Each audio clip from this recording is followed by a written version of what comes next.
Il-Prim Ministru mexej Laburista Robert Abela għalli fl-aħħar tax-xahar li għadda in-nies raw id-differenza fil-pagi tagħhom minħabba li bdiet tapplika l-miżura tal-ikbar tnaqqis fit-taxxa fl-istorja. Hawnhekk il-Prim Ministru sema miżuri oħrajn li qal qegħdin igawdu minnhom il-ħaddiema u l-familji fosthom iż-żieda fiċ-Children's Allowance u iż-żieda fil-paga tal-ħaddiema tas-servizz pubbliku fost oħrajn. F'attività politika f'Birzebbuġa, il-Prim Ministru qal li l-fiduċja tan-nies qed tissarraf fiktar ħidma mill-Gvern illi kull ġurnata li tgħaddi qal se jibqa' jwettaq iktar biex jirbaħ is-sewwa. Dr. Abela tkellem dwar ir-riforma fl-inkjesti maġisterjali u qal li d-dinja maħsuba biex tissaħħaħ il-governanza u s-salta ta' dritt. Irrimarka li l-ġustizzja mhux qiegħda hemm għal dawk li sejjaħ elitisti biex qal jużawha ħalli jżommu lill-pulizija l bogħod minn bibhom u skuntu jitfawha inġustament wara bib ħaddieħor.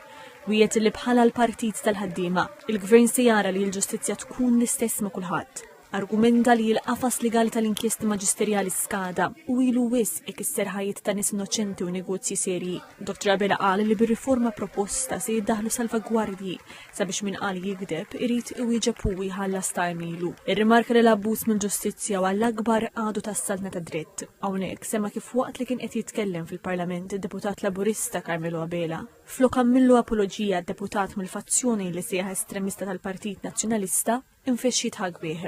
Se jaħda l-aġir bħala kattiverija u qal tixet kemm il-Partit Nazzjonalista huwa perikolus mingħajr il-poter. Aħseb wara bil-poter fidejh. Spjega li din ir-riforma hija favur li l-vittmi ta' reatu rabathom ser ikollhom drittijiet ġodda fosthom li jkunu jafu x'qed jiġri fil-każ tagħhom.